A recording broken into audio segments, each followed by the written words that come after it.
Hi everyone, how are you doing today? We're talking about stakeholder management. Now of course you know stakeholder management is a new knowledge area in the PMBOK guide, 5th edition, and that's why it's very important. So it's a pleasure to present stakeholder management to you today. When we talk about stakeholder management, what exactly is it? What exactly is a stakeholder? There are many things we're going to be looking at today, so take a look at the screen here. We've got what our learning goals are for today. We're going to learn about the 4 processes in stakeholder management. We're going to review different approaches to identifying stakeholders. We're also going to review how to document stakeholder requirements. There are many different ways to do that. We're also going to find out how to plan to engage stakeholders, planning to maximize the efficiency of stakeholders and their input on the project. We're also going to be reviewing characteristics of challenging stakeholders, and we'll go into a little bit of a mastermind discussion about stakeholder leadership, how to lead stakeholders, and also examining key laws of stakeholder leadership. So let's talk about what success on a project is. When you talk about success on a project, what comes to your mind? Success to many people is being on time, being on budget, and having the right level of quality. But quality, schedule, cost, it's all in the eyes of the project manager. But when we talk about success, we're talking about those things which are beyond time, cost, scope, quality, and all that. The very big one there is customer satisfaction. Customer satisfaction is really what guarantees that a project was successful. So a project success really hinges on stakeholder perception. Whatever the team might think, it still hinges on stakeholder perception. You might think it's all about time, cost, and scope, but to the stakeholder it might be something else. And in actual fact, perception is reality. So stakeholder management is extremely important. It's extremely important that you remember project success is not all about what you think. It's about what the stakeholder perceives. Now on the screen you can see that breaking news story. Cat thinks he's a dog. How many of you have animals that think they're something else? Well, what if a stakeholder perceives that your project is something else, a failure? If your project is a failure to the stakeholder, it is a failure. There's no way you're going to convince anyone otherwise, because the feedback's going to come from the stakeholder, and that's why stakeholder management is really, really important. Take a look at the PMBOK Guide 5th edition here. Why do you think one more chapter was added? It's because of the importance of stakeholder management. So let's talk about all of the processes in stakeholder management, and let's start with identify stakeholders. Identify stakeholders is the first process in stakeholder management, and it's all about identifying your stakeholders. Now, what is a stakeholder? A stakeholder is anyone who could be influenced or anyone who could be affected by the project positively or negatively. A stakeholder is also someone who could influence the project's outcome either positively or negatively. So when you are identifying stakeholders, what you're doing is you're identifying these people who could affect the project or who might be affected by the project. So identifying stakeholders, as you can see on the screen, is all about these things I'm going to show you here. 1, analyzing and documenting relevant information. So when you identify stakeholders, you want to get the information that is really important about their interests, about their involvement, about any interdependencies on the project that might affect how the stakeholders come into play or take part in the project. So it's all about analyzing and documenting that relevant information regarding the stakeholders. What does it help you do? When you identify stakeholders, it allows the project manager to identify the appropriate focus for each stakeholder or group. Not every stakeholder has the same level of involvement or focus. One stakeholder might be interested in testing, another one might be interested in training, another stakeholder might just be interested in the outcome. So in essence, we are identifying the people, the groups or the organizations that could be impacted by the project positively or negatively. Another thing we do when we identify stakeholders is we analyze influence and impact of the stakeholders on the project success. As I said earlier, stakeholders could be individuals, groups, organizations, people who are affected by a decision, an activity, or an outcome on the project, people who could affect the project, and also stakeholders may exert influence over the project. So they're very, very important people. Your stakeholders could include the project initiator, the project sponsor, the project manager, customers, end users, performing organization, project team members, even your PMO, project management office, investors, contractors, the society, and also shareholders. So these are very, very important people. It's very important to identify your stakeholders early. Why should you identify them early? You identify them early to maximize your chances of success. One of the chief reasons for projects not being accepted right off the bat is because people didn't get the stakeholders involved early. So in order to get buy-in, you need to begin to introduce your stakeholders early to the project. It will maximize your chances of success. You also need to be aware of both internal and external stakeholders. Stakeholders are not all internal. We could have stakeholders who are external, like I said. Even the general public on some projects could be a stakeholder. You also need to constantly review your initial stakeholder assessments. Stakeholder identification is an iterative thing. It's not something that you just do one time and that's the end of the project and you never did it again. No, that's not how it works. You need to identify your stakeholders regularly because people come and go. For example, a VP might be moved to another part of the organization and maybe that was your key stakeholder. Well, you've got someone new in that position, so what do you need to do? Identify the new person. So it needs to be constantly reviewed. You also need to analyze their levels of interest, their expectations, also the importance of stakeholders and their influence. Very, very important. So, what about classifying stakeholders? How do we do that? There are a number of ways to do that. You can classify them according to their interest, according to their influence, according to their involvement. Some stakeholders are very interested in the middle of the project where a lot of the work is being done. Some are interested in the beginning just to make sure it was kicked off nicely. And some are very keen on knowing what the end goal is going to be. So we need to focus on the parts that really are of interest to various stakeholders. Some stakeholders have no interest in the end. They only want to make sure the work is done and that's it.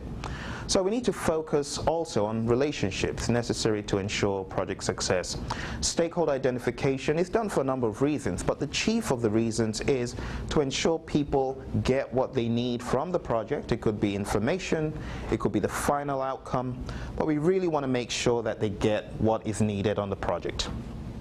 Stakeholder influence actually may not become evident until later stages in a project. So you kick off a project is going, and midway you discover, wow, one stakeholder has quite a bit of clout compared to the other stakeholders, and that person may need to be involved more at a particular stage.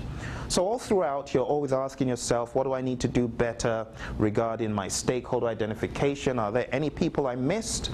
And if there are people you missed, you need to make sure that those people are accounted for in a document that we call the Stakeholder Register.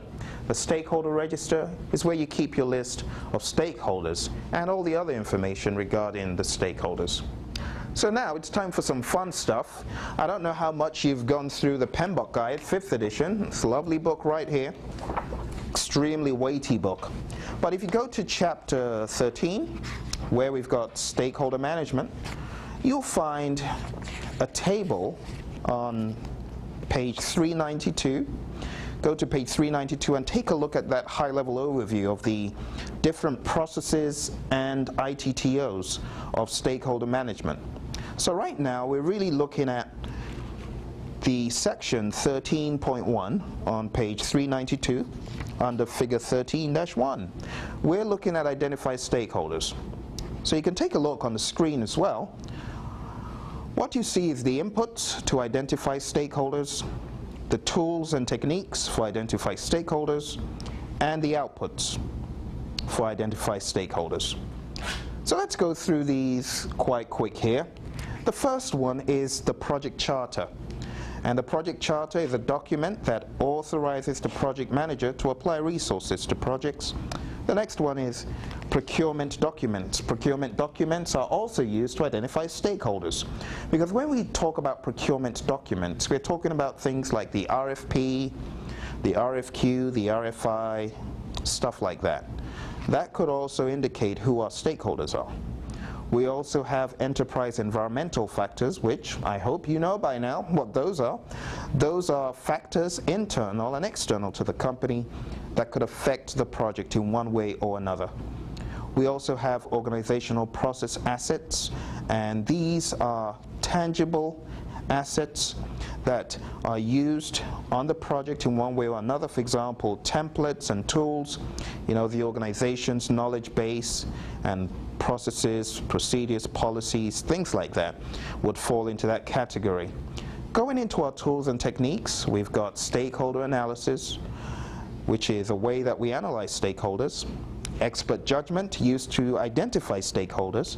For example, if you're working on a project and I say you run out of gas, you can't identify any more stakeholders, well, how about using expert judgment from your boss or colleagues or people who have been there, done that in the same type of project that you have? You want to get their expert judgment and use it.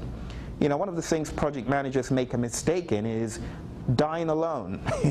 Don't die alone on your project. Get people to help you out. If you need additional expert judgment other than yours, get people involved to identify those stakeholders. Some projects you've got hidden stakeholders. I call them implicit stakeholders, stakeholders that do not come across right off the bat. You need expert judgment, to identify those people. We also use meetings to identify stakeholders, meetings with the team, with colleagues, with your boss, and so on. And then our outputs, major output is the Stakeholder Register. The Stakeholder Register, like I said, is a document that identifies all the stakeholders by name, position in the company, their role, what their relevance is, area of interest, and so on. Okay, so with this DVD, you're going to get a template for Stakeholder Register. Take a look at it and find out what the details are in it, because if you use a Stakeholder Register on your projects to deliberately and intentionally identify stakeholders, you'll be absolutely amazed at how that could help you. A lot of times we just jump into the project and fly by the seat of our pants, and when things are going downhill, that's when we remember, oh, I didn't really do a good stakeholder identification, and all stakeholders start coming out of the woodworks, and you start running into trouble, people asking you for things you didn't even imagine. So stakeholder identification is an important process. It's an intentional thing that every project manager needs to do. Now let's go into a little bit of detail. I just gave you the high-level overview, but let's go into a little bit of detail. So what do you need to identify stakeholders? Let's go through the detail one more time. Let's talk about the inputs. This is what you need. And I talked about the project charter. The project charter has information about internal and external parties related with the project. This is all parties that are affected as a result of the project. These are the people that you would like to identify intentionally, by the way. This isn't like a hit and miss game. This is something that you actually determine to do. You get people into a room, you have a meeting, or you put it on your calendar to really identify these people. The project sponsor, the customers, the team members, groups and departments participating in the project. These are some of the people that are mentioned in the charter. Okay? And as a result of them being mentioned in the charter, guess what? The charter is an input.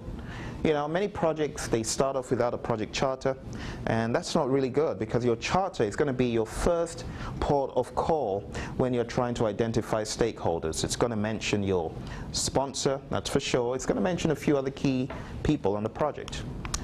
Let's talk about procurement documents. Now, like I said, your procurement documents are things like your RFP, your RFI, and so on. But parties in a contract could be key project stakeholders. Suppliers and vendors in procurement documents could also be stakeholders. So a stakeholder is not just anyone who is internal, it's anyone who could be affected by the project or could affect the project, like vendors. Let's talk about enterprise environmental factors at a high level. These are things like organizational culture, structure, standards, such as regulations, product standards, global or regional trends, and practice or habits.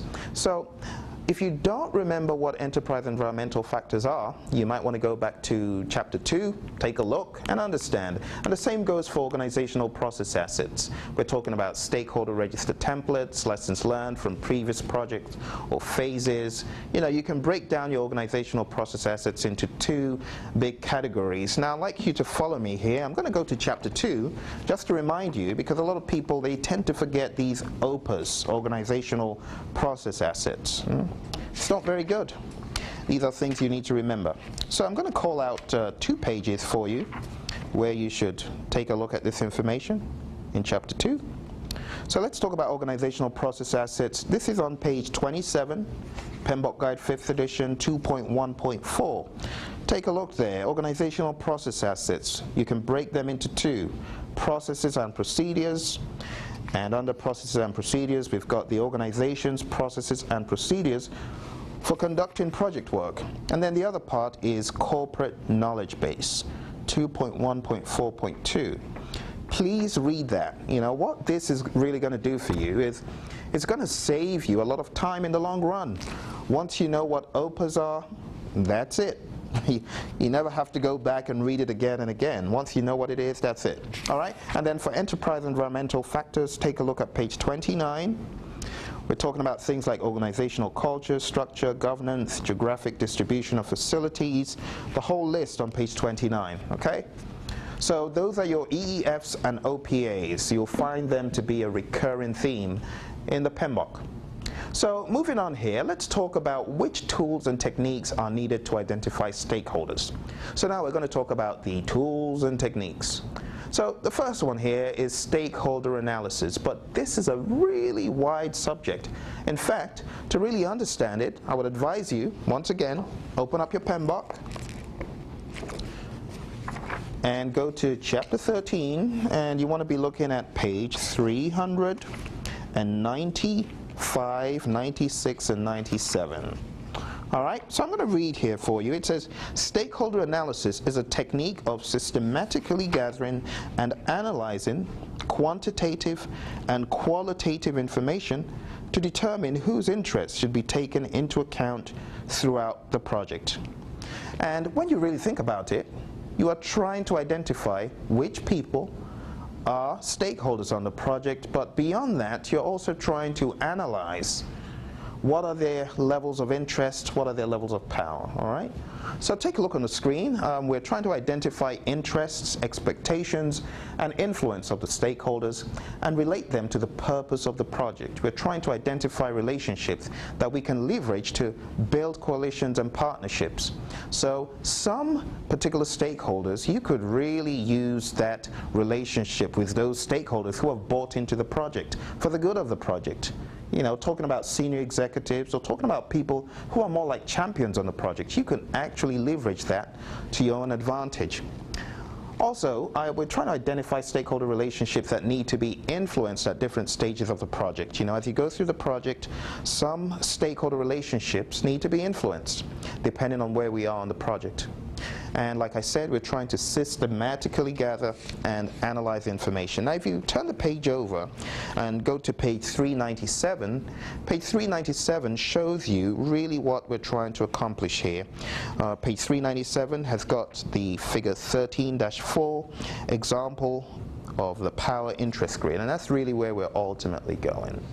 So we're trying to identify all manner of stakeholders, we're trying to interview other stakeholders, we're trying to expand the list and analyze potential impact or support that each stakeholder could generate. We're also trying to prioritize the stakeholders.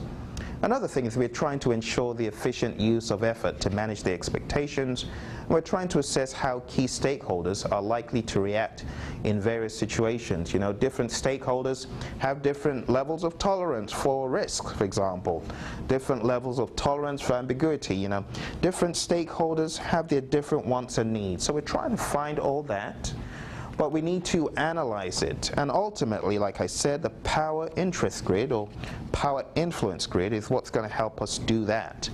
Take a look at the screen here. It says the power interest grid is grouping stakeholders based on their level of authority, which is power, and their level of concern, which is interest regarding project outcomes. And we could do that in a variety of ways. As you can see, the orange bar says power influence grid, the yellow bar says influence impact grid. And we also talk about the salience model, which looks into stakeholders based on their power or their ability to impose their will, or urgency, need for immediate attention. So those are many of the different dimensions you need to take into consideration. Which stakeholders can impose their will? It may not even be a thing of power as far as the hierarchy or position in the company. We could be talking about stakeholders such as unions, for example. You've got a union, and the union leader isn't all that highly placed as far as position, but the union person, president, or whatever his position or her position may be, can impose their will. And when they impose their will, it could really affect the project in ways that you wouldn't even imagine. So we need to take all of these people into consideration. Just like I said, taking a look at page 397, that is really where we put all of this stuff together. So our steps in stakeholder analysis is to, first of all, identify all potential project stakeholders, identify the relevant information linked to these stakeholders, and identify their roles, departments, interests, knowledge, expectations, and influence levels, and of course, the level of power. So here we are, that is page 397, figure 13-4 that I've been talking about, and that is your power interest grid. And you definitely want to read the details here in the PMBOK guide. Once again, it's on page 395, okay? And that is your power interest grid, which is a very important one. Expert judgment, I've talked about expert judgment. Where do you get expert judgment from?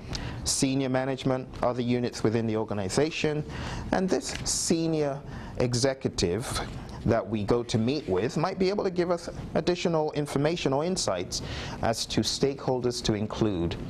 Don't underestimate expert judgment, extremely important, okay? You can see the list of everyone who is involved there on the screen. And I talked about meetings. Meetings are also a very important part. I'll just read from here, page 398. In the 5th edition, it says, profile analysis meetings are project meetings designed to develop an understanding of major project stakeholders, and they can be used to exchange and analyze information about roles, interests, knowledge, and so on. So you want to make sure that if you need to have a meeting to really identify your stakeholders well, you do that. And now the final thing we're going to talk about here, apart from meetings, which is a final tool and technique, is the outputs. So let's talk about our outputs of identified stakeholders. The major output is the Stakeholder Register. The Stakeholder Register contains these components: identification information, and identification information is names, organizational position, location, role in the project, contact information, and so on. We also talk about assessment information, which is major requirements regarding those stakeholders. If they have any special major requirements, at this point we might want to be capturing that information, their major expectations, their potential influence, and stakeholder classification. Are they internal? Are they external? Are they a supporter, neutral, or resistor? So all of that information is very important regarding identifying stakeholders. Now, again, take a look at the template that is provided to you as part of this package. You'll see how you can classify and group stakeholders. All right, do you have any questions so far? Questions? Okay, in the absence of questions, we're going to take a quick break. This is Identify Stakeholders, which is part 1. We've got 4 parts. So let's take a break, and when we come back, we'll talk about the next process in stakeholder management.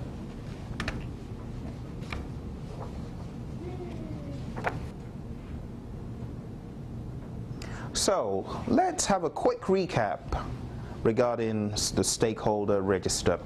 Like I said before we went on our break, you might want to take a look at our template for stakeholder management. Take a look at the register, Stakeholder Register. As you can see on the screen here, we've got it broken down into these different columns. Take a close look. You can see stakeholder identification information, stakeholder assessment information, and stakeholder classification. Now, under those different sections, we've got the name of the stakeholder, the organization, their function, their project roles, and so on. That is pretty much a taste of what you're going to be getting in the actual template. But quick mastermind discussion that we had before we came back, we talked about how well we're doing in this area, and a lot of you felt we were not doing well enough. In fact, you felt that you don't even do this today. So I hope you're seeing value in deliberately and intentionally identifying your stakeholders. It could save you a lot of trouble. Some of you talked about the IT project that you worked on, and stakeholders finally showed up at the end of the day, and that could have actually been handled if only you had done stakeholder management in the beginning, stakeholder identification. The next thing we asked is, which steps, processes, or tools are we missing in identifying stakeholders? And a few of the tools we looked at may not be immediately obvious in this chapter, but we talked about, first of all, looking at the charter, and as time goes on in the project, we also talked about looking at our OBS, our WBS, and so on. Which projects or endeavors have been affected as a result of poor stakeholder management or stakeholder identification? We talked about that. Give some examples on how this process has been used well on a project. Unfortunately, we had no examples because a lot of people don't even do this. And how can this process be improved in our company? We had a laundry list. So for you at home who might be watching this class in the future, ask yourself, do I do stakeholder management? Do I even identify my stakeholders? Let's even not go into the details just yet. Let's just talk about identifying our stakeholders. Do we do that? And if we do that, how can we improve on it? So take a look at the templates provided and find areas for improvement, okay?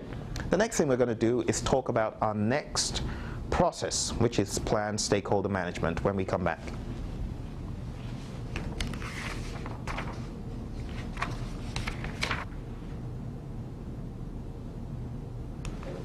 So welcome back to a fun area, stakeholder management. It's fun. Back in the day, I didn't really appreciate my stakeholders like I do today. A stakeholder is a reason for project success because stakeholders help you on the project. Stakeholders also give you a job. You know what I'm talking about? They give you a job, and that's why I'm very happy about my stakeholders. So let's talk about the second process, planned stakeholder management. Planned stakeholder management is all about planning how to keep your stakeholders engaged. You want to keep them focused, you want to keep them engaged on the project, and you don't want them to divert to other things that they could be doing other than your project. You want to keep them really focused and engaged at the right points. So our main goal in planned stakeholder management, if you can see, is to develop a strategy to meet the needs of all stakeholders, to keep them engaged on the project, to provide a stakeholder management plan for how to get the stakeholders engaged on the project. So we're talking about being extremely intentional, sitting back with the team and asking yourself, how can we keep our stakeholders focused? How can we keep them engaged? How can we keep their focus and attention on the areas of the project that we need them the most? So planned stakeholder management is all about how the project will affect stakeholders, and it then allows the project manager to develop ways to effectively engage them based on how the project will affect them. I mean, which stakeholder is going to be involved in anything that they can't affect or anything that doesn't affect them? Very few times do you find people coming into meetings to sit down and be engaged if they don't have anything to add, right? Or if the project doesn't have anything to add to them. I always tell my project managers, look for where they have the skin in the game. Why is there skin in the game for the stakeholder? No skin in the game, you're not going to get them engaged. It's going to be like, well, that's another project. It has nothing to do with me. So you want to be able to enhance and focus on the areas that really interest these stakeholders. You want to keep them engaged based on what will affect them, okay? So with your team, you might want to get into a room and say, okay, let's find ways to keep these folks engaged. Let's find out how to ultimately achieve project success, but it has to be done intentionally. See, stakeholder management is more than improving communications. It requires more than managing a team. Stakeholder management is about creation and maintenance of relationships. A lot of times stakeholder relationships may start out good, and as the project goes on, you kind of lose a number of people and it goes downhill. That's not what we're talking about. We're talking about planning up front on how to keep them focused and engaged. So this process generates what we call the Stakeholder Management Plan. And the Stakeholder Management Plan is contained ultimately in your list of project management subsidiary plans, but ultimately you're trying to find out how to keep the stakeholder focused and engaged, and it's going to be a regular thing. It's going to be an iterative process. It's not a one-time event. Okay, so let's take a quick read here in the PMBOK, page 399. Under 13.2, it says planned stakeholder management is the process of developing appropriate management strategies to effectively engage stakeholders throughout the project lifecycle. It is based on their needs, interests, and potential impact on project success. So the big question is, well, what do we need to plan stakeholder management? And that's what you've got on the screen. So let's take a look at the screen here. We've got the inputs, the project management plan, like I said. Your project management plan contains several other plans, but at this point, your project management plan is going to tell you how to carry out this particular area. Also, in your inputs, you've got Stakeholder Register, which was an output from the previous process, and you have EEFs and OPAs, Enterprise Environmental Factors and Organizational Process Assets, which I don't need to go into. We also talked about expert judgment. In the previous process, again, expert judgment is here, because you use expert judgment to realize ways of maximizing your stakeholders' attention and how to keep them engaged. We also have here meetings. We had that in the previous one. We have here analytical techniques, which we'll look into a little bit. And our outputs are the stakeholder management plan and project documents updates. So let's take a look here. What do we need to plan stakeholder management? What are our inputs to plan stakeholder management? Like I said, Stakeholder Register. Talked about that. It contains your list of stakeholders, and it also contains where they are in the company, their position, are they internal, external, supporter, neutral, resistant, so on. So we already understand that. But let's talk about the project management plan. Now, this, for anyone who has read the previous version of the PMBOK guide, might be a little bit difficult for them to understand. You know, some people might feel like, I'm in planning. How on earth do I have a project management plan as an input when I'm planning? Let's talk about that a little bit. Now, we know that we are in planned stakeholder management, but the PMBOK guide 5th edition has been kind of changed from the 4th edition in that we now have the project management plan as an input to any process within the planning process group. So it's something that you're going to have to get used to, okay? And this is really for people who have read the previous editions. I know some of you have read the 4th edition and were actually thinking of taking an exam based on the 4th edition. So it might change your mindset a little bit, but it's different. The project management plan is an input to plan stakeholder management. The question is why? Take a look at the screen. It gives you guidance on how the stakeholder management plan will be created and controlled. That is the chief reason. It's giving you insights as to how the stakeholder management plan will be developed. It also contains change management, communications management, and other vital information. So when you think about the why, always remember that the project management plan, I say it's the mothership. It's going to give you the reason for doing what you do. It's going to give you guidance in what you do. So if you're working on a stakeholder management plan, well, the project management plan, the mothership, tells you how to do it. Okay?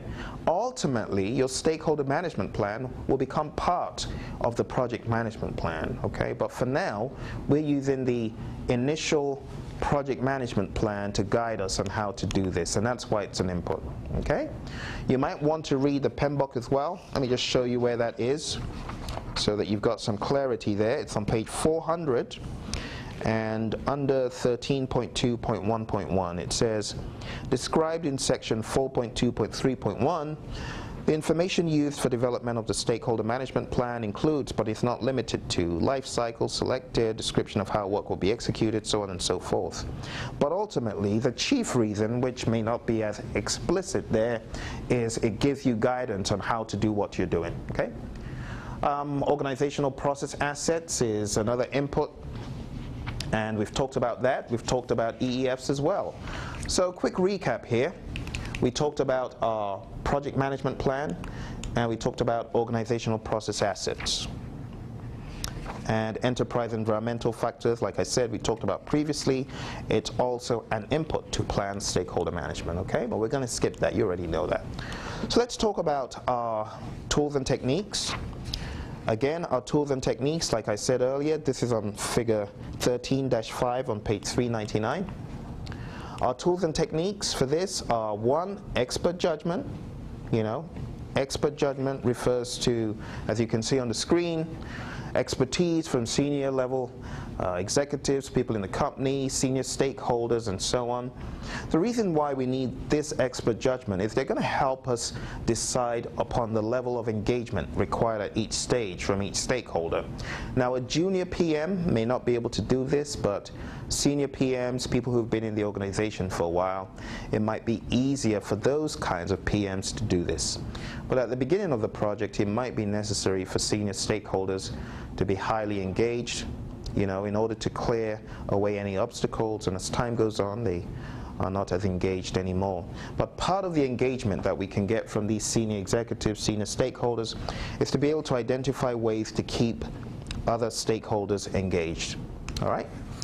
So that's expert judgment. We've talked about meetings. Meetings need no introduction. Meetings are going to be used, of course, to facilitate discussions with these folks who are working with us to use their expert judgment. Let's just very quickly go back to expert judgment and talk about how we can obtain expert judgment. We can obtain expert judgment through individual consultations, and this would be one-on-one meetings, interviews, and so on. So expert judgment ties back into your meetings, also through a panel format, maybe through a focus group, maybe through a survey, which obviously wouldn't require a meeting, but focus groups, one-on-one meetings, expert judgment goes hand in hand with using meetings. So meetings, as you'll realize in the PMBOK Guide 5th edition, are talked about quite a lot. Okay. The next thing here is analytical techniques. Now let's talk about this a little bit. Take a look at your screen here. Analytical techniques are going to be used to analyze different ways of keeping the stakeholders engaged. The current engagement level of all stakeholders needs to be compared to the planned engagement levels required for successful project completion. Stakeholder engagement through the life cycle of the project is critical to project success. So it's not a one-time deal. It's something that you do again and again throughout. So something new that the PMI introduced to the 5th edition of the PMBOK Guide is one of the tools that I'm going to show you here. If you take a look on page 403, figure 13-7, we talk about stakeholders engagement assessment matrix. Now, it's a very lofty term for what I'm going to show you on the screen in a few seconds, but we can group our stakeholders into different categories. We can group our stakeholders into 5 different categories: unaware, resistant, neutral, supportive, and lead-in. Now, I don't think you might have seen this before, but you might have done it before. Now, you might have thought, where's my stakeholder today? Oh, my stakeholder is not very much involved on the project. Where do I want them to be? I want them to be involved. So you need to think about where they are and where you want them to be. But in order to do that, we're going to classify them. As you can see on the screen, we've got unaware stakeholders. I call them absolutely clueless. They've got no idea what's going on. They never show up for meetings. When they do, it's always late. At the tail end of the meeting, they show up. So I call those unaware stakeholders, absolutely unaware. I also call them the missing man or the missing woman. You never see them. And that's why they're unaware. They don't come to the meetings. And then you've got resistant stakeholders who are against your project and are against what your project might be trying to fulfill. Maybe the project deliverable will put them out of a job. Hey, you can't blame them for being resistant, can you? But maybe you can show them the good in it. How about that? We also have, in addition to resistant stakeholders, neutral, right there in the middle. Stakeholders that are not resistant sometimes could mean that they're just not engaged. You want a stakeholder to either be supportive or resistant, but a neutral stakeholder is like being a nothing on the project. They've got no input, no say. which isn't really any good. And then you've got supportive stakeholders and lead-in stakeholders. Now the question is, where do you want your stakeholders to be? Do you want them to be in the middle?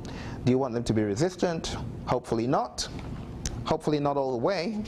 And do you want them to be supportive? So wherever you want them to be, I'm going to show you another figure here. We've got a way we can actually put these stakeholders on a grid, the unaware, resistant, neutral, supportive, and lead-in.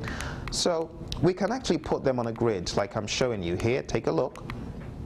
So stakeholder 1, what does C mean? C is their current state. C is the current state of that stakeholder. They are currently unaware. But where do we want the stakeholders to be ultimately? Ultimately, we want them to be in the supportive role. And D stands for desired. So we've got current and desired. They are currently unaware, but we want to get them into the supportive state. We also have stakeholder 3. They are right where we want them to be. The desired and current attributes are the same. We want them to be supportive, and they are supportive.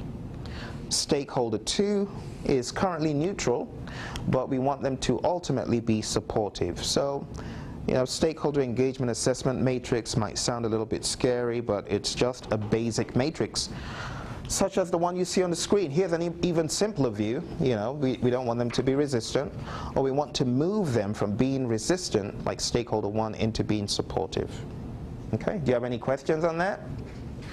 No questions? Okay, very good. Well, I guess this might be very intuitive to you guys. All right, so far we've talked about our tools and techniques of planned stakeholder management. So let's talk about our outputs. What are the outputs of planned stakeholder management? Well, a key output is your stakeholder management plan. So what is a stakeholder management plan? It identifies strategies required to effectively engage stakeholders. So all of the outputs of you sitting down with the team in meetings, brainstorming on how to keep stakeholders engaged, all of that information is going to be put into the stakeholder management plan. Okay? And if you care to look at the screen, we've got a laundry list of what is in your stakeholder management plan. I'll just read a few of these out to you. Some of the data in our stakeholder management plan are the desired and current engagement levels. Remember, we talked about the stakeholder engagement matrix. And some of that information would be in here. So your stakeholder engagement assessment matrix will give you the desired and current engagement levels, scope and impact of change to stakeholders, identified interrelationships and potential overlap between stakeholders, and the list goes on. Take a look at page 403, and this tells you all of the different pieces in your stakeholder management plan. And take a look at the screen.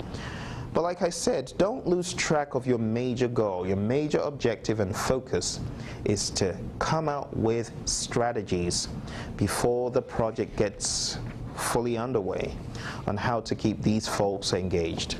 All right? Let's move on to talk about our next output after our stakeholder management plan.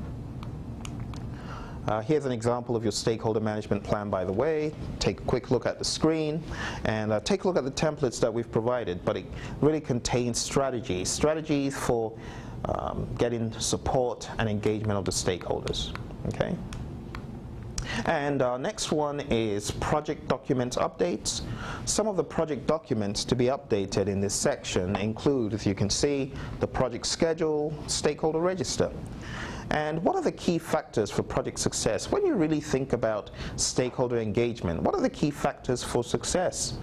You want executive support, you want user involvement, you want clear business objectives, you want that emotional maturity from the team members, you want to be able to optimize scope, you want to be agile, you want skilled resources, you want to be able to execute at the right time, a number of different things. And by the way, this is from the Standish Group. If you have ever read any of the reports from the Standish Group, you might realize they're very value added, and these are key factors for project success. And I just felt that as a project manager, a practicing project manager, you want to be aware of some of these key factors for project success. So let's have a quick group discussion here. In which project phase is stakeholder management the toughest? Now just think about it. Stakeholder management in your world, in what stage is it the toughest? It's very debatable, isn't it? What do you think? In what stage is stakeholder management the toughest? Is it at the beginning of the project, the middle of the project, the end of the project?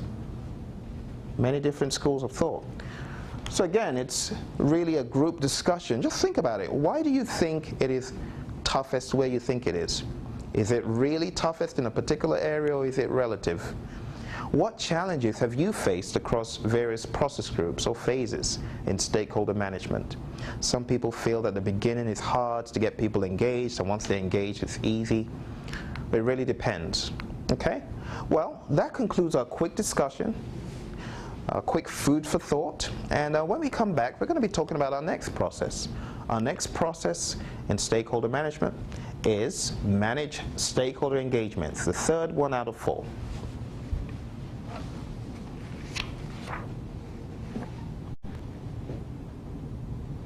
Welcome back. We're talking about stakeholder management, and this is the third process in 4 processes of stakeholder management.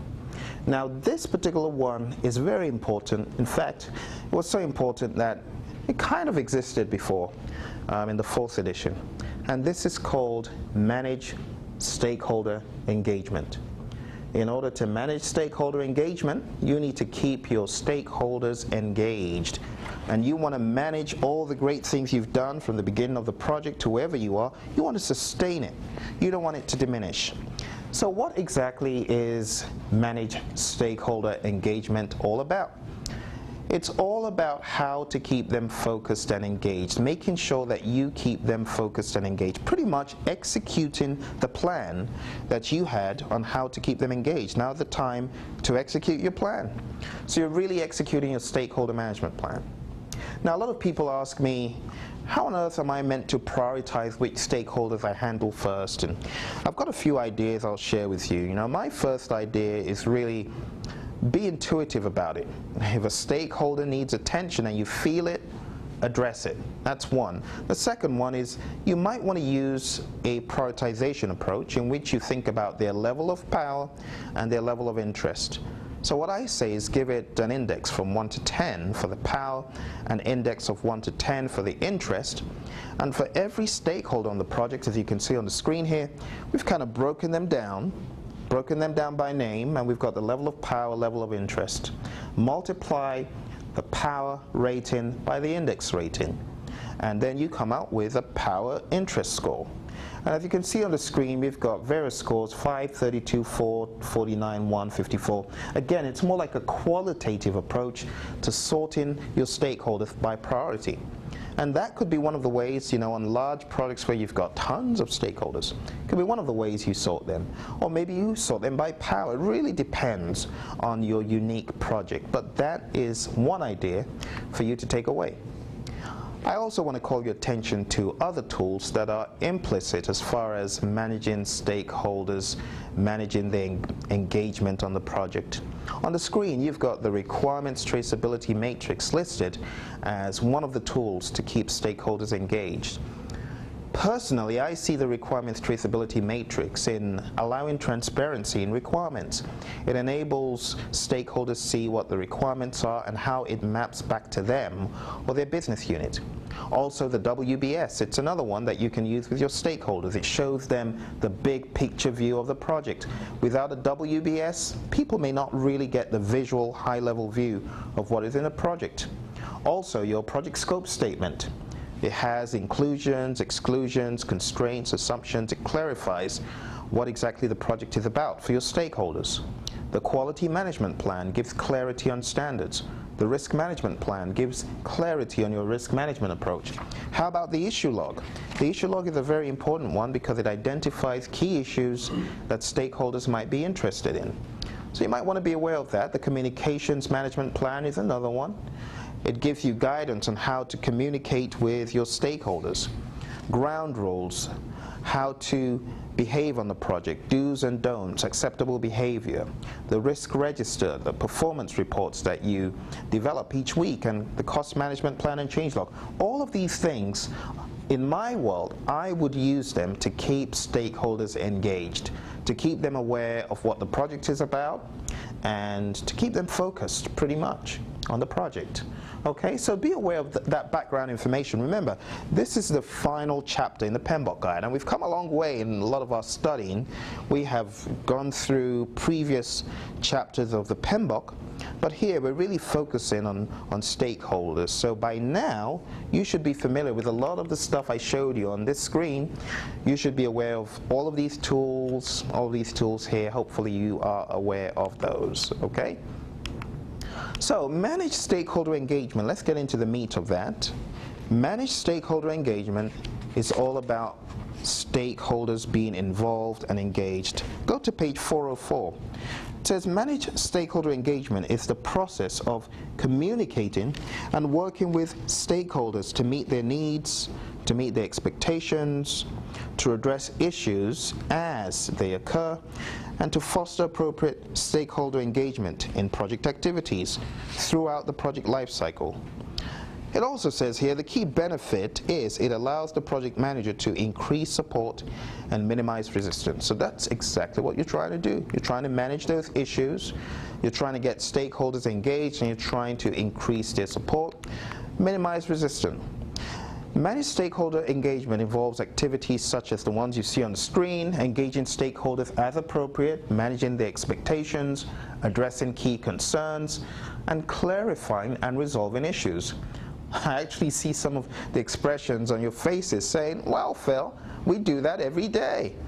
Well, the PMI is only trying to call your attention to doing it in a more deliberate and intentional manner. So the intentionality is really what this process may be about for you who has done this before. We want to ensure that stakeholders clearly understand project goals, project objectives, benefits, and risk. Like I said, you want them to know what is in it for them.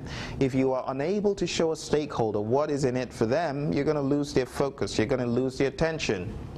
Another way you can get stakeholders really engaged is by keeping them engaged on what means a lot to them. So if testing and training means a lot to them, how about getting them more involved, right? How about enabling them to be more active supporters of the project through exposure to the good of the project or the value or the activities of the project, all right? So take a look at the third bullet point. I say be intuitive about your stakeholders. Be in their world. You want to live in the world of the stakeholder. You see, the ability of stakeholders to influence the project is typically highest during the initial stages. It gets low as the project tapers off. So you really want them to be engaged, really engaged and focused, especially as things are beginning to take shape. You know, the project manager may call upon the project sponsor to assist with stakeholders, but I believe in getting stakeholders more intrinsically motivated to be on the project than maybe forcing them through a sponsor. I mean, what good is that? I mean, they're going to show up disgruntled. So you want them to be really interested for themselves about the project. Active management of stakeholders, active management of their involvement decreases the risk of the project failing to meet its goals. So you want them to be actively engaged, and you want to actively manage them. Let's take a look here at some of the inputs to manage stakeholder engagement. And a lot of these you're already aware of. We've got the stakeholder management plan, which I've talked about.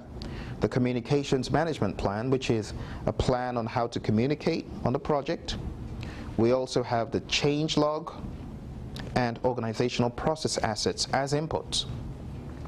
Those are pretty straightforward for you. The Changelog is really a log of changes that have occurred and also updates. Taking a look at the tools and techniques, we have communication methods, interpersonal skills, and management skills, which by now I'm sure you are aware of. I am also going to tell you to look up interpersonal skills and management skills somewhere else in the PMBOK. In fact, why don't we go there? Let's go to the appendix, because I would like you to mark this down. This is pretty important.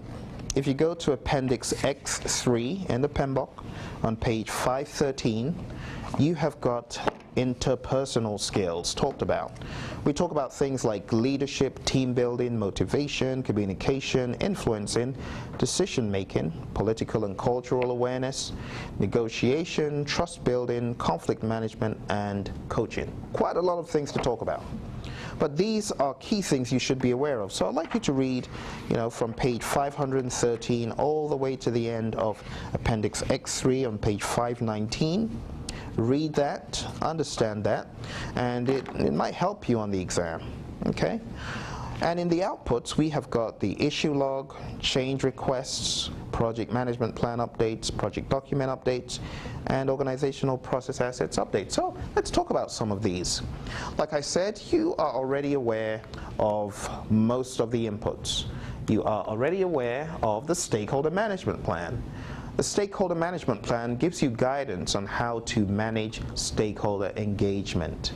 It gives you guidance on how the various stakeholders can best be involved on the project. It also describes the methods, technologies for stakeholder involvement and communication and so on. The stakeholder management plan is used to determine the level of interactions of various stakeholders, and that gives you a way of developing your strategy, defining your strategy. But by now, you already have a strategy. So by now, you are already aware of what to do to keep them engaged. The next input is the communications management plan. This contains specific stakeholder communications requirements. Also, the information to be communicated to stakeholders is identified here. The reason for distributing the information, the person or the group who will receive information, and the escalation process. The changelog, by now, hopefully you remember from chapter 4, when we talked about perform integrated change control. We talked about the changelog. Well, here your changelog has all of those bits of information about changes that have been requested and what the status is. So changelog is really used to document changes that occur in the project, also their impact on the project in terms of time, cost, risk, scope, all of that stuff is in your changelog. So it could be a very useful input here when managing your stakeholder engagement. Let's talk about OPAs. We've talked about OPAs before, but here we're talking more about organizational communication requirements. Different organizations have ways they communicate. You want to be aware of that. Issue management procedures, change control procedures. Your OPAs are pretty much policies and procedures and a corporate knowledge base. So all of that information is relevant here. Okay? Now let's move back to our table on page 404. We're going to talk about our tools and techniques here, which are communication methods, interpersonal skills, and management skills. So when you think about communication methods, there's 3 different ways that you can communicate. You can communicate face-to-face, which we call interactive communication. You can also communicate in other ways. Interactive, push, and pull is another one. You can push information out and you can pull information. So when you think about methods, think about, am I pushing the information out? Just so that you remember this, I'm going to write it up on the whiteboard for you. We talk about push, pull, and interactive. And those are your different communication methods. You're either pushing, pulling, or you're interacting with whoever you're communicating with real time. So these methods were identified during planning to communicate with stakeholders. How are you going to communicate with stakeholders? Is it going to be push, pull, or interactive? The project manager decides how and when based on the project's needs. Now, interpersonal skills, I've already gone through a lot of these interpersonal skills in Appendix X3. I'll just go through very quickly. Building trust. How do you build trust as a project manager working with stakeholders? The quickest way to build trust is to let your yes be yes, your no be no, and to deliver. Deliver, deliver, deliver. It's all about the get stuff done mindset, the get it done mindset. Resolving conflict is another one. A lot of people think conflict is bad, but conflict is not a bad thing. Conflict resolution is another thing that you need to be aware of. In fact, I would suggest if you are reading our book, take a look at where we talk about the conflict resolution approaches. The different approaches. Some people tend to run away from conflict. They avoid the conflict. They withdraw. Not very creative or productive. You also have people who take the conflict head on. Now, that is a good way to take on conflict. You actually want to embrace conflict. It's not a bad thing. We want to make sure that the conflict is resolved. Okay, and the different ways you can collaborate, you can, get with whoever you're having a conflict with and look for a way to solve problems. And we call that problem solving, and that's really the number one approach. We call it problem solving, we also call it confronting. So you want to be aware of those conflict resolution techniques. You also want to have great active listening skills. A lot of people are not aware of what it really means to communicate. They think it means to talk. But communicating is a two-way street where you talk and listen. So active listening is a very important one too. How about overcoming resistance to change? Some people just get fed up with that one because it needs a lot of energy to overcome that resistance to change, doesn't it? Other things here are to be able to facilitate consensus, to influence people, to support the project. Those are two very important things that need great leadership skills. How about negotiating agreements to satisfy the project needs? Great negotiating skills, and to be able to modify organizational behavior to accept the project's outcomes. Very tall order. You see, being a PMP goes beyond getting certified and a piece of paper. It also involves other non-tangible things, such as these great interpersonal skills that we need to hone in on and really beef up. Okay? So what do we get out of stakeholder engagement? Let's take a look, going back to our table here on page 404. Let's talk about our outputs. So the first one is the issue log. You see, managing stakeholder engagement may result in the development of an issue log, and this is a log of issues. This is updated as new issues are identified and current issues are resolved. Now, there are different types of issues on projects. You've got risks that have been realized, that have actually come into existence. Those are known as issues. But we're not just talking about those kinds of issues, we're talking about issues that cut across the board of project management. Any issues that your stakeholders might be interested in knowing. We also have change requests here. We get our change requests, and these change requests are used to manage stakeholder engagement. Stakeholders typically ask for things that were not in the original plan, and that's okay. Also, it could include corrective or preventive action to the project itself, or maybe a change in the interaction with stakeholders as appropriate. So change requests, another important one, as our outputs. And project management plan updates, we also need to think of possible updates to the project management plan.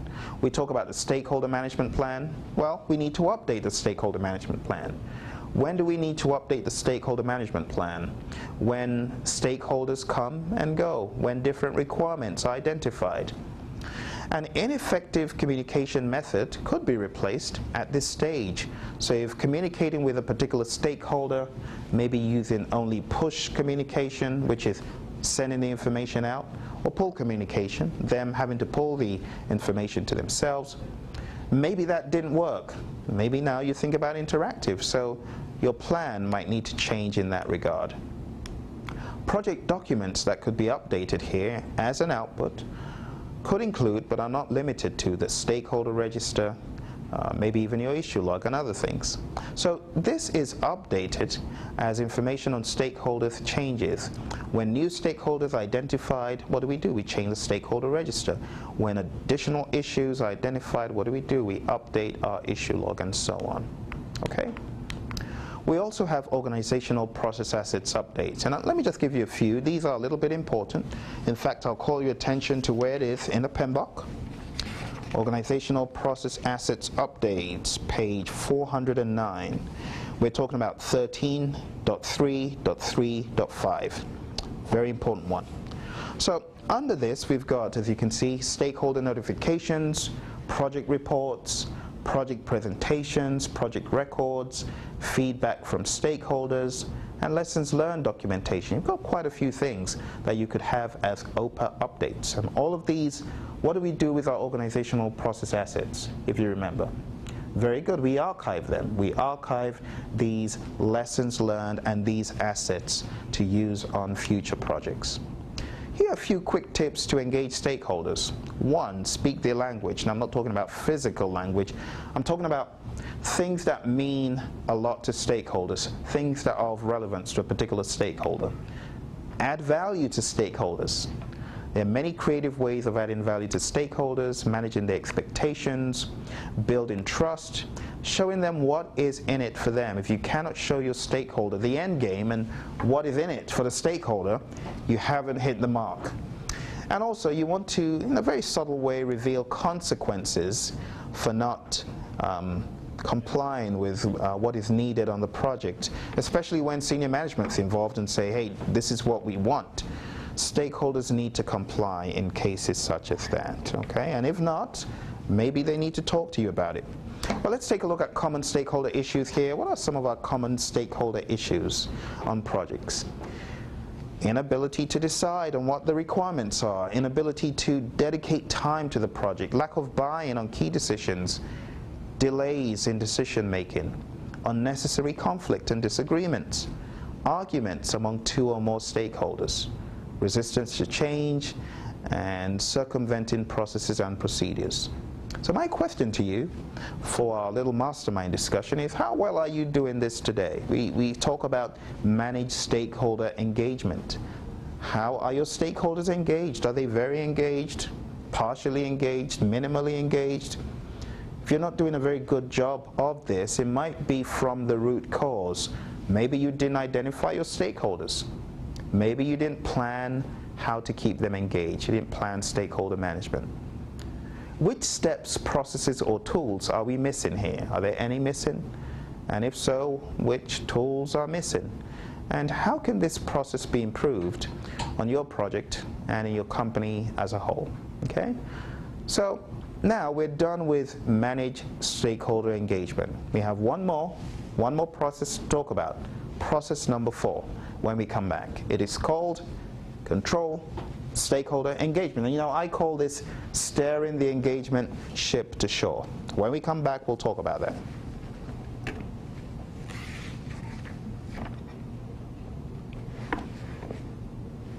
Alrighty, well, welcome back to Stakeholder Management. We're going to be talking about our final process here. It's called Control Stakeholder Engagement. Controlling stakeholder engagement is ensuring that your stakeholders remain engaged on the project. It's all about you monitoring the overall project stakeholder relationships and adjusting strategies and plans for engaging stakeholders. Take a look at page 409 in the PMBOK 5th edition. It says here, control stakeholder engagement is the process of monitoring overall project stakeholder relationships and adjusting strategies and plans for engaging stakeholders. One of the mistakes many project managers make is they start the project and they forget that maintaining stakeholder relationships should happen throughout the project. It should be an intentional thing. We should have had our strategies for it and we should have been doing it. But most importantly, we need to monitor it and honestly ask ourselves, have our stakeholders strayed away from the project or are they as engaged? So I call this particular process steering the engagement ship to shore. This is where you really take charge and ensure that the engagement ship gets to shore. So let's talk about what we actually do here. One of the things we do is we ensure that if there are any warning signs, those warning signs are heeded. We want to make sure that we take proactive steps once we see those warning signs. An example of a warning sign is a missed meeting. Your stakeholder didn't show up for a meeting. The question is why? Do they have something more important to do? Or are they just getting disengaged? How about confusion on the project? It's a sure sign that stakeholder engagement needs to be upped a little bit. How about constant miscommunication, unnecessary conflict, gold plating, and scope creep? Those are all warning signs that the project manager needs to do a better job of stakeholder management. So control stakeholder engagement is the process for monitoring the overall relationships with stakeholders. A key benefit of this process is it will maintain or increase the efficiency and effectiveness of stakeholder engagement activities. So there's no sense in making sure that your stakeholders are engaged without adjusting your strategies if they are not. If you find out that they are not, you need to adjust your strategies. So control stakeholder engagement is all of those activities included in the stakeholder management plan that we execute during the life cycle of the project, and we're also continuously controlling our stakeholder engagement. It's a day-to-day thing, a weekly, a periodical thing that we do. Let's take a look at some of our inputs, tools, and techniques here. If you go to page 410, or you take a look at the screen, you'll find what our inputs, tools, and techniques are. So we've talked about our project management plan and our issue log. Work performance data, we haven't really talked about that. Now, this refers to your raw observations on the project. And if you take a look at the outputs on the other side of the table, you'll realize that one of our outputs is work performance information. So in any process that you find work performance data going in, you'll find work performance information coming out, because your work performance information is your conclusions about your work performance data. In fact, think of it like processed work performance data, work performance data that you have analyzed and come out with very important conclusions regarding that data. That is really what your work performance information is. And then all of the other outputs, you already know those: change requests, project management plan updates, and project document updates. So let's talk about these inputs. What are the inputs to control stakeholder engagement? The first one is your project management plan. Now, your project management plan contains what? It contains your stakeholder management plan. And this is important to realize, because at first we talked about the project management plan in planning. At that point, it didn't have the stakeholder management plan. But now you are in the monitoring and controlling process group, carrying out controlled stakeholder engagement, so now it contains the stakeholder management plan. Taking a look at some of the details, if you take a look at the screen, your stakeholder management plan is contained in your project management plan, and your project management plan contains information about the life cycle of the project, how work will be executed, how human resources requirements will be met, a change management plan that documents how changes will be monitored, all sorts of information, communications among stakeholders, and so on. The list goes on and on. Let's talk about our next input. Our next input is the issue log. We talked about the issue log previously. It's an input here. Our next input is work performance data. Now, the academic definition for this is primary observations and measurements which you identify within the project, and these primary observations and measurements are going to be processed through this particular process we're working on. As we control stakeholder engagement, we're actually going to work with work performance data, which will be analyzed, and at the end of the day, we're going to come out with work performance information. Examples of work performance data here are reported percentages of work, work completed. Examples would also include number of change requests, number of defects, actual cost, actual durations, and so on. I'll just point it out to you here in the PMBOK guide as well. It's on page 411. You might want to read that. Let me just read this for you very quickly. It says, work performance data are the primary observations and measurements identified during activities being performed to carry out the project work. So that work performance data is really, as you can see here in the definition, often viewed as the lowest level of abstraction from which information is derived by other processes. So the long and short is, it's your raw observations. You're not going to stop at your raw observations. You're also going to analyze these raw observations and come out with work performance information, which is one of the outputs that you'll find. Okay? Our next input here is project documents. Project documents include, but are not limited to, the project schedule, stakeholder register, issue log, change log, and project communications. Also here is the mention of information management systems, and now this is actually taking us into our tools and techniques of controlled stakeholder engagement. So the first one, I'd like you to take note in your PMBOK. If you go to page 412, information management systems. Take a look at the definition there. I'll read that to you. It says, an information management system provides a standard tool for the project manager to capture, store, and distribute information to stakeholders about the project cost, schedule progress, and performance. So when you think of an information management system, it's really a system for managing information. That's really all that is. Let's talk about expert judgment. We've talked about it before. To ensure comprehensive identification and listing of new stakeholders, we need to reassess current stakeholders. We also need to reassess the current conditions on the project. And for that reason, expert judgment is one of the things that we use as a tool and technique. We've talked about this before. Stakeholders on the project who are senior management, identified stakeholders, and so on, they could serve as a source for expert judgment on the project. We've also talked about meetings. Meetings are used to exchange and analyze information about stakeholders, and also to deduce if our stakeholders are still engaged, and if not, what we're going to do about it. Okay, so a lot of this stuff should be pretty easy for you to understand. Let's go on to talk about our outputs here. Let me refer you back to our table where we're looking at all of that information, figure 13-10 on page 410.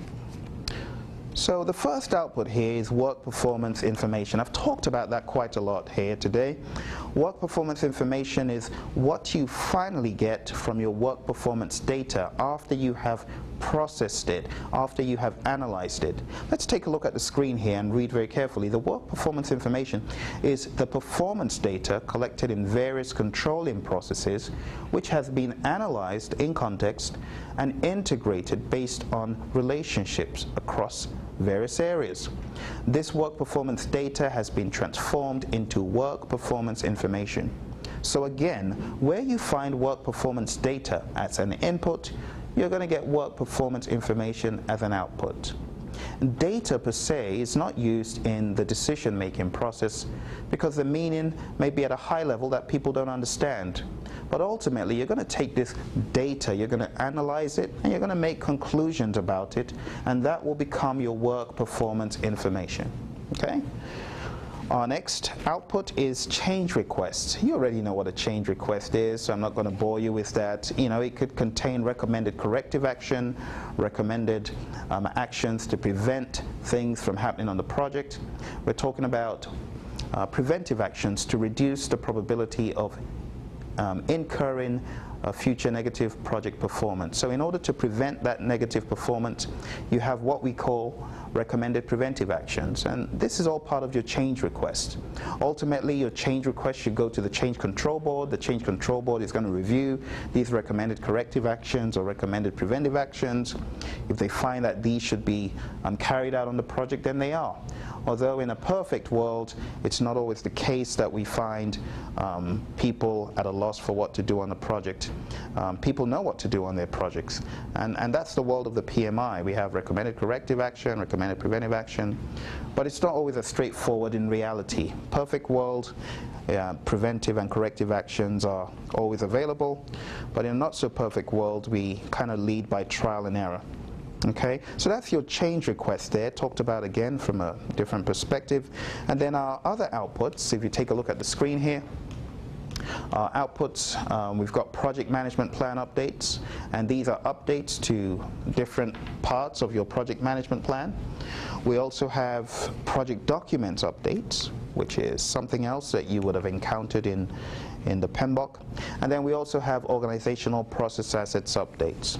Okay, so our 5 outputs: work performance information, change requests, project management plan updates, project documents updates, and organizational process assets updates. Now, we talked about that once before, but on the screen, take a look. Some of our organizational process assets that could be updated here are stakeholder notifications, project reports, project presentations, project records, lessons learned, and so on. We're going to take all of that information and we're going to archive them. So that pretty much rounds up our control stakeholder engagement process. Well, let's talk about how to manage stakeholder concerns. which is actually one of the things that you do in stakeholder management. We have a template here. If you can take a look on the screen, we have got stakeholders' concerns documented. We have our stakeholder name. We also have our key concerns on the project. And we also have the roles of the stakeholders. So that's a practical way that you can manage your stakeholders' concerns by actually documenting them and making sure that you are on top of them. So let's have a quick recap here. What did we talk about at first? We first of all talked about perceptions. Perceptions of stakeholders. Remember that cat that thought it was a dog? Well, what about the stakeholder that perceives your project as being a failure? We don't want that to be the case, and that's why right from the beginning of your project you need to think about stakeholders. And the first process is identify stakeholders. That is the first thing you do. You come out with your stakeholder register, and then you move into the next process, which is planned stakeholder management. In planned stakeholder management, what are you doing? You are coming out with your stakeholder management plan, which is a plan on how to keep your stakeholders engaged on the project. After you're done with that, the next thing you do is you begin to carry out your plan. So we have manage stakeholder engagement, which is where you actually carry out your plan. You keep the stakeholders engaged. And the final one is control stakeholder engagement, where you are actually keeping them engaged. If you are monitoring and controlling and you find out that they are not being engaged, then you could change your strategy, or you could change how you go about getting them engaged on the project, okay? So those are the 4 things you do in stakeholder management, extremely important to remember. On the exam, the big question is, well, what will my questions look like? Nobody can really tell you what your questions will look like on the PMP or CAPM exam from this new knowledge area. I guess you're just going to have to find out. I'm joking. I'll give you a few insights here. Let's go back to page 392. Taking a look at page 392, some of the things I would expect to find on the exam are, 1, I would expect them to test you on stakeholder analysis. So that's a very, very big one for you to be aware of. It's very unique to identifying stakeholders. Stakeholder analysis. Also, I'd like you to dig into the stakeholder register. Know what exactly is in it. Know it inside out, upside down. Know what is in it and know how it is produced. Going over to 13.2, what do I expect from the exam if I was a student? Definitely, I would want to know what the relevance of the stakeholder register is to plan stakeholder management. I would also be looking for analytical techniques that are used. I would also be looking for my stakeholder engagement assessment matrix. We talked about that. And you want to be aware of what the current versus desired positions of your stakeholders are and what that means to number 3, analytical techniques. You also want to be aware of your stakeholder management plan, what exactly that is. Moving down here to 13.3, on the exam, I would be rather surprised if some mention is not made of the communications management plan. So your communications management plan, what is the relevance of that plan to manage stakeholder engagement? That is one of the things I'll be looking for on the exam if I were you. Also, communication methods, push, pull, and interactive communication, that's also something to look out for.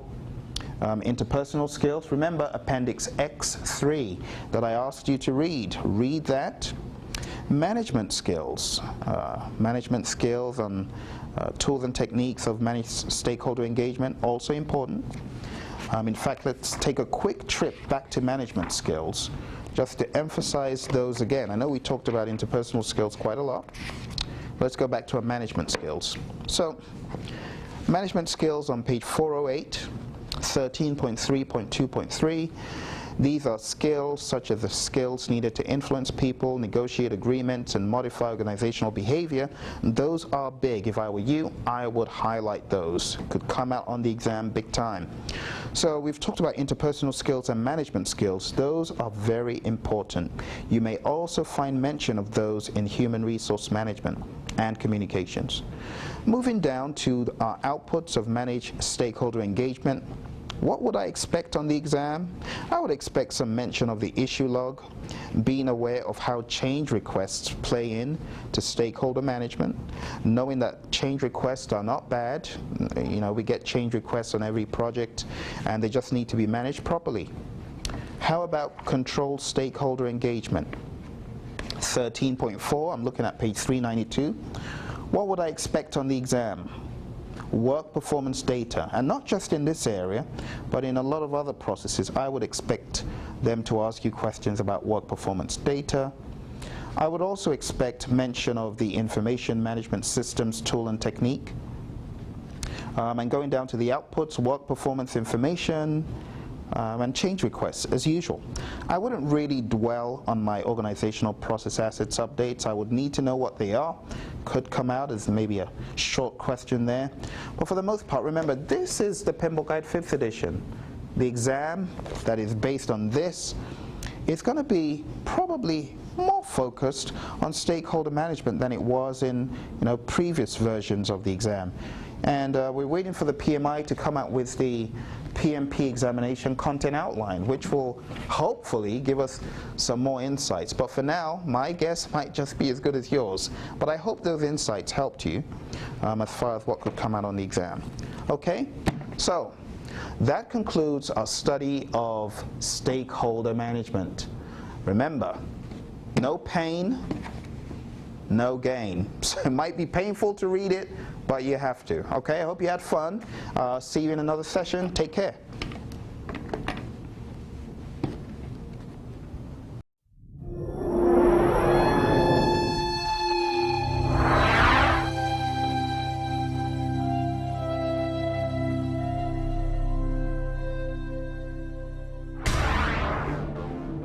Phil C. Akinwale is a project management expert and author who has trained thousands of project managers worldwide. He is the founder of Praizion Media, an organization that has trained global Fortune 500 companies and organizations for various professional project management examinations. Phil is a professional speaker, author, trainer, and coach with America's #1 expert on leadership, John Maxwell Team. There's a lot of money at stake. I just told you, you better tell him. Tell him there's a lot of money at stake. You better talk to yourself. After $40 million later, projects have gone to the dogs. Why? People aren't great leaders. And all of a sudden, in some bright blue or black text, congrats, you've been selected for a survey. We would like to find out, did you enjoy your exam experience? Did you like the venue? Was it clean? Do you like the staff? Connectors do the difficult work of keeping it simple. KISS. You probably heard of that. Keep it simple, stupid. Keep it simple. Risk management. Thank you. Anyone else back here? Allocation of resources. Allocation of resources. Huge one. We've got 1, 2, 3, 4. The fourth level here in this branch, we're calling the work package level. Give you a quick example. I have worked in various industries. I've worked in aerospace, I've worked in engineering, I've worked in environmental engineering, I've worked in gaming. Bill Gates. Now, I know you've got computers that every now and again speak differently. Now, don't try this at home. I'm not saying it works for everyone.